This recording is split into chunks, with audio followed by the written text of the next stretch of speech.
আসসালামু আলাইকুম, আমন্ত্রণ জানাচ্ছি জাগো অ্যাফেয়ার্সে। আপনাদের সাথে আছি আমি সিদ্দিকুর রহমান সিদ। শুরুতেই জানিয়ে দেব সংবাদ শিরোনাম। গণহত্যা দায়ে হাসিনাকে বিচারের মুখোমুখি দেখতে চায় জাতিসংঘ।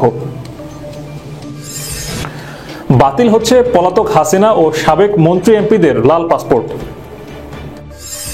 তিস্তা ইস্যুতে ভারতকে ছাড় দেবে না সরকার, পরিবেশ উপদেষ্টার হুঁশিয়ারি।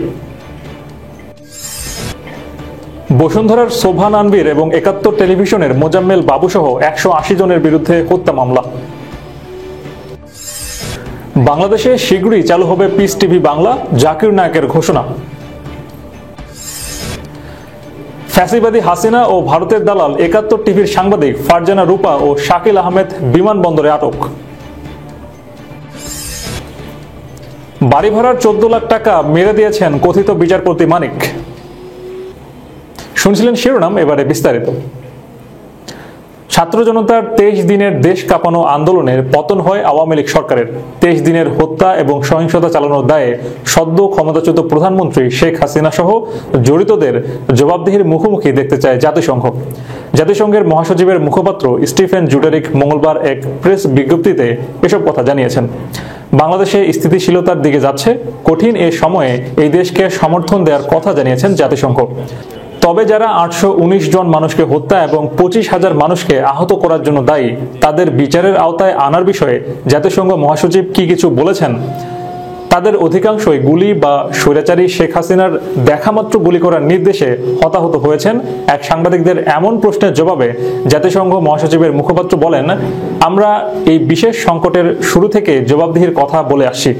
সহিংসতা, প্রাণহানি অথবা মানবিক বা রাজনৈতিক অধিকার লঙ্ঘনের জন্য জবাবদিহির দরকার রয়েছে। অন্তর্বর্তী সরকারের প্রধান ডক্টর মোহাম্মদ ইউনূসকে জাতিসংঘের মহাসচিবের অ্যান্তোনিও গুতেরেজের দেওয়া একটি চিঠি বিষয়ে তিনি বলেন, আমি মহাসচিবের পাঠানো একটি চিঠি সম্পর্কে কিছু প্রশ্ন পেয়েছি। আমি আপনাকে বলতে পারি যে বাংলাদেশের অন্তর্বর্তী সরকারের প্রধান উপদেষ্টা ডক্টর মোহাম্মদ ইউনূসকে একটি অভিনন্দন পত্র লিখেছেন গুতেরেস। বাংলাদেশের সাম্প্রতিক ছাত্র জনতার গণ অভ্যুত্থানে আওয়ামী লীগ সরকারের পতনের পর পলাতক শেখ হাসিনা ও সাবেক মন্ত্রী এমপিদের নামে বরাদ্দ কূটনৈতিক পাসপোর্ট অর্থাৎ লাল পাসপোর্ট বাতিল করতে যাচ্ছে অন্তর্বর্তীকালীন সরকার। এ বিষয়ে প্রয়োজনীয় ব্যবস্থা নেওয়ার প্রক্রিয়া শুরু করেছে সরকার। ২-১ দিনের মধ্যেই পতিত সরকারের সাবেক মন্ত্রী এমপিদের নামে ইস্যু করা লাল পাসপোর্ট বাতিল করতে আদেশ জারি করা হচ্ছে। লাল পাসপোর্ট বাতিল হলে যেসব সাবেক এমপি মন্ত্রীর নামে ফৌজদারি অপরাধের মামলা আছে বা গ্রেফতার হয়েছেন, তাদের সাধারণ পাসপোর্ট পেতে আইনি প্রক্রিয়ার মধ্য দিয়ে যেতে হতে পারে বলে সংশ্লিষ্টরা জানিয়েছে। সেক্ষেত্রে আদালতের আদেশ পেলেই কেবল মিলবে সাধারণ পাসপোর্ট। গত ৫ আগস্ট ছাত্র জনতার আন্দোলনের মুখে দেশ ছেড়ে ভারতে আশ্রয় নেয় সাবেক প্রধানমন্ত্রী শেখ হাসিনা। ইতিমধ্যে তার সরকারের কয়েকজন সাবেক এমপি মন্ত্রী গ্রেফতার হয়েছে। কেউ কেউ গ্রেফতার এড়াতে সরকার পতনের আগেই বিদেশে পাড়ি দেন। ভারতে আশ্রয় নেওয়া সাবেক প্রধানমন্ত্রী শেখ হাসিনার কূটনৈতিক পাসপোর্ট বা লাল পাসপোর্টধারী ছিলেন। বাংলাদেশ ও ভারতের মধ্যে ২০১৮ সালের ১৫ জুলাই স্বাক্ষরিত সমঝোতা অনুযায়ী সেই পাসপোর্টের সুবিধায় তিনি অন্তত ১.৫ মাস সেখানে ভিসা ছাড়াই থাকতে পারবেন। গত ৫ আগস্ট ভারত যান তিনি। ভারতের আইন অনুযায়ী মাত্র ২৯ দিন দেশটিতে থাকতে পারবেন শেখ হাসিনা। যদি না এর মধ্যেই সেই পাসপোর্ট রিভোকড বা প্রত্যাহিত হয়, তাই বর্তমান অবস্থার সম্পূর্ণ আইনসম্মত। ভারতের এক্ষেত্রে আলাদা করে কোনো ব্যবস্থা নেওয়ার কোনো প্রয়োজন নেই।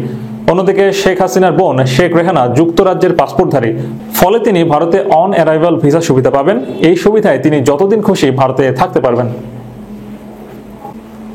এদিকে তিস্তা ইস্যুতে ভারতকে ছেড়ে দেবে না সরকার, এমনটাই জানিয়েছে পরিবেশ উপদেষ্টা। তিস্তা সহ অভিন্ন নদীতে নিজেদের অধিকারের বিষয়ে ভারতের সঙ্গে সরকার কথা বলবে বলে জানিয়েছে অন্তর্বর্তীকালীন সরকারের পরিবেশ ও পানি উপদেষ্টা সৈয়দা রিজওয়ানা হাসান। তিস্তা পাড়ের মানুষের মতামত নিয়ে এ বিষয়ে কাজ শুরু করা হবে বলেও জানান তিনি। আজ বুধবার সকালে সচিবালয়ে এসব কথা বলেন পরিবেশ ও পানি উপদেষ্টা। তিনি বলেন, মমতা ব্যানার্জি যেভাবে নিজের দেশের মানুষের কথা চিন্তা করে, তিস্তা প্রকল্প নিয়ে আমরাও আমাদের মানুষের কথা ভেবে পরবর্তী সিদ্ধান্তে যাব। ভারতের সঙ্গে বন্ধুপ্রতিম সম্পর্ক রেখে প্রয়োজনে তিস্তা নিয়ে আন্তর্জাতিক অঙ্গনে যাবে অন্তর্বর্তী সরকার। পরিবেশ উপদেষ্টা আরও বলেন, শীত মৌসুমে শুরুর থেকেই ঢাকার বায়ুদূষণ কমানোর উদ্যোগ নিচ্ছে সরকার।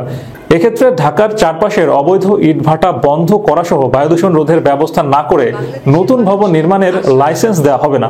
খোলা ট্রাকে বালু বা ইট বহন করা যাবে না। বসুন্ধরার সোভান আনভীর ও ৭১ টেলিভিশনের মোজাম্মেল বাবু সহ ১৮০ জনের বিরুদ্ধে হত্যা মামলা দায়ের করা হয়েছে। বৈষম্য বিরোধী ছাত্র আন্দোলনের সময় গুলিতে নিহত হওয়ার ঘটনায় সাবেক প্রধানমন্ত্রী, আওয়ামী লীগের সভাপতি শেখ হাসিনা, সাবেক স্বরাষ্ট্রমন্ত্রী আসাদুজ্জামান খান কামাল, সাবেক প্রধানমন্ত্রীর বেসরকারি শিল্প ও বিনিয়োগ বিষয়ক উপদেষ্টা সালমান এফ রহমান, বসুন্ধরা গ্রুপের চেয়ারম্যান আহমেদ আকবর সোভান ও তার ছেলে বসুন্ধরা গ্রুপের ব্যবস্থাপনা পরিচালক সায়েম সোভান তানভীর, ৭১ টিভির ব্যবস্থাপনা পরিচালক মোজাম্মেল বাবু সহ ১৮০ জনের নাম উল্লেখ করে রাজধানীর বাড্ডা থানায় হত্যা মামলা করা হয়েছে। আজ বুধবার দুপুরে বিষয়টি নিশ্চিত করেছেন বাড্ডা থানা। বাড্ডা থানার এজাহার থেকে জানা যায়, গতকাল মঙ্গলবার এ মামলাটি করেন মোসাম্মদ মাসুমা নামে এক নারী। এজাহারে তিনি উল্লেখ করেন, গত ১৯ জুলাই বেলা ১২টার দিকে আমার ছেলে কর্মস্থলের উদ্দেশ্যে বাসা থেকে বাহির হন। এ সময় প্রগতি সারণী রাস্তায় বৈষম্য ছাত্র জনতার কোটা বিরোধী মিছিল হচ্ছিল। সে সময় মিছিলকে উদ্দেশ্য করে গুলি ছোড়ে আসামিরা। পরে হাসপাতালে নিয়ে গেলে আমার ছেলে সেখানে মারা যান। ভারতের খ্যাতনামা ইসলামী বক্তা ডক্টর জাকির নায়েক জানিয়েছেন, বাংলাদেশে শীঘ্রই পিস টিভি বাংলার সম্প্রচার চালু হবে। সোমবার নিজের ইউটিউব চ্যানেলে প্রচারিত প্রশ্নোত্তর পর্বে তিনি এ কথা জানান। এক দর্শক জাকির নায়েককে প্রশ্ন করেন, নতুন বাংলাদেশে পিস টিভি বাংলা কি চালু করবেন? জবাবে তিনি জানান, পিস টিভি বাংলা সহ ইংরেজি, উর্দু, চাইনিজ ভাষায় চালু আছে। স্যাটেলাইট সম্প্রচার কখনো বন্ধ হয়নি। শুধু বাংলাদেশ ও ভারতে পিস টিভির ডাউনলিংকে অনুমতি তুলে নেওয়ার কেবল অপারেটররা তা বন্ধ রেখেছে। তিনি আরও জানান, স্যাটেলাইটের মাধ্যমে চালু থাকলেও যেহেতু বাংলাদেশে কেবল নেটওয়ার্ক সম্প্রচার বন্ধ আছে, তাই সেটা চালুর প্রক্রিয়া চলমান রয়েছে। আবেদন করা হয়েছে, বাংলাদেশের অন্তর্বর্তী সরকার অনুমতি দিলে কয়েকদিন বা কয়েক সপ্তাহের মধ্যে চালু হবে। জানা যায়, ২০১৬ সালে জুলাইয়ে ঢাকায় হোলি আর্টিজেন হামলাকারীদের একজন পিস টিভির বক্তা জাকির নায়েকের দ্বারা উদ্বুদ্ধ হয়েছিলেন। এই অভিযোগের পর পিস টিভি বন্ধ করে দেওয়া হয়। হোলি আর্টিজেন হামলার পর দিল্লি থেকেও জাকির নায়েকের উপর অনুসন্ধান চালানো হয় এবং ভারতেও পিস টিভির সম্প্রচার বন্ধ করা হয়। ফ্যাসিবাদী হাসিনা ও ভারতের দালাল ৭১ টিভির সাংবাদিক ফারজানা রূপা ও শাকিল আহমেদ বিমানবন্দরে আটক করা হয়েছে। বেসরকারি চ্যানেল ৭১ টেলিভিশন থেকে চাকরিচ্যুত প্রধান বার্তা সম্পাদক শাকিল আহমেদ ও প্রধান প্রতিবেদক ও উপস্থাপিকা ফারজানা রূপাকে হযরত শাহজালাল আন্তর্জাতিক বিমানবন্দর থেকে আটক করা হয়েছে। আজ বুধবার সকালে ইমিগ্রেশন কর্তৃপক্ষ আটক করে। জানা গেছে, ৭১ টিভির বার্তা প্রধান সম্পাদক শাকিল ও তার স্ত্রী একই চ্যানেলের প্রধান প্রতিবেদক ও উপস্থাপিকা রূপা এবং তাদের মেয়েকে ইমিগ্রেশন কর্তৃপক্ষ আটক করে। পরবর্তীতে তাদের ডিবি কর্তৃপক্ষের কাছে হস্তান্তর করা হয়। তারা টার্কিশ এয়ারলাইন্সের ফ্লাইটে ইস্তাম্বুল হয়ে ফ্রান্সের রাজধানী প্যারিসে যাওয়ার উদ্দেশ্যে বিমানবন্দরে যান। সিটিএসবির ক্লিয়ারেন্স না পাওয়ায় ইমিগ্রেশন পুলিশ তাদের বিদেশ যাওয়ার অনুমতি দেয়নি। ৮ আগস্ট ৭১ টেলিভিশনের ব্যবস্থাপনা পরিচালকের পক্ষে মুস্তফা আজাদ স্বাক্ষরিত এক বিবৃতিতে জানানো হয়, ৭১ মিডিয়া লিমিটেডের ব্যবস্থাপনা কর্তৃপক্ষের সিদ্ধান্ত ও নির্দেশ অনুযায়ী ৮ আগস্ট ২০২৪ থেকে Shakil Ahmed, head of news, Farzana Rupa, principal correspondent ও প্রেজেন্টারকে চাকরি থেকে অব্যাহতি দেওয়া হলো। বিভিন্ন সময় বিতর্কিত বক্তব্যের কারণে আলোচনায় থাকতেন সাবেক বিচারপতি AHM শামসুদ্দিন চৌধুরী মানিক। তবে ক্ষমতার পালাবদলের পর বেরিয়ে আসছে তার নানা অনিয়ম এবং দুর্নীতির তথ্য। এবার তার বিরুদ্ধে অভিযোগ উঠেছে, তিনি বাড়ি ভাড়া, গ্যাস ও পানির বিল বাবদ সরকারের পাওনা ১৪,১৯,২০০ টাকা পরিশোধ না করার। জানা যায়, তিনি যখন সুপ্রিম কোর্টের বিচারপতি থাকাকালে রাজধানীর গুলশানে একটি সরকারি বাড়িতে ভাড়া থাকতেন। তবে অবসরে যাওয়ার পরেও ১ বছরের বেশি সময় তিনি ওই বাড়িতে দখলে রেখেছিলেন। গণপূর্ত মন্ত্রণালয়ে বাড়িটি ছাড়ার জন্য বারবার তাগাদা দেওয়ার পরও ২০১৭ সালের মে মাসে তিনি বাড়িটি ছাড়েন। তবে বাড়ি ভাড়া, গ্যাস ও পানির বিল বাবদ সরকারের পাওনা ১৪,১৯,২০০ টাকা তিনি এখনও পরিশোধ করেননি। এসব অভিযোগ অনুসন্ধান করতে এরই মধ্যে লিগ্যাল নোটিশ পাঠানো হয়েছে। বুধবার আইনজীবী সাজ্জাদ হোসেন ও রওশন আলী দুর্নীতি দমন কমিশনকে এ নোটিশ পাঠান। নোটিশ পাওয়ার ৭ দিনের মধ্যে অনুসন্ধান শুরু করতে বলা হয়েছে। অন্যথায় হাইকোর্টে রিট করা হবে বলে নোটিশে বলা হয়েছে। দর্শক, শেষ করার পূর্বে সংবাদ শিরোনামগুলো জানিয়ে দেব আরও একবার।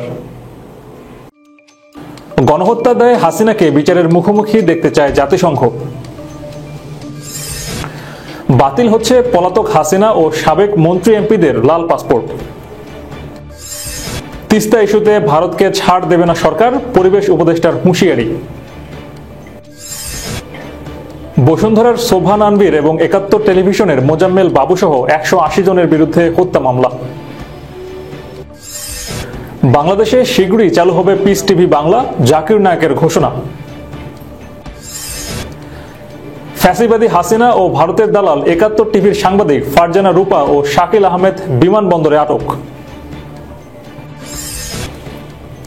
বাড়ি ভাড়ার ১৪ লাখ টাকা মেরে দিয়েছেন কথিত বিচারপতি মানিক। এই ছিল এখনকার মতো। এতক্ষণ আমাদের সাথে থাকার জন্য ধন্যবাদ সবাইকে। আল্লাহ হাফেজ।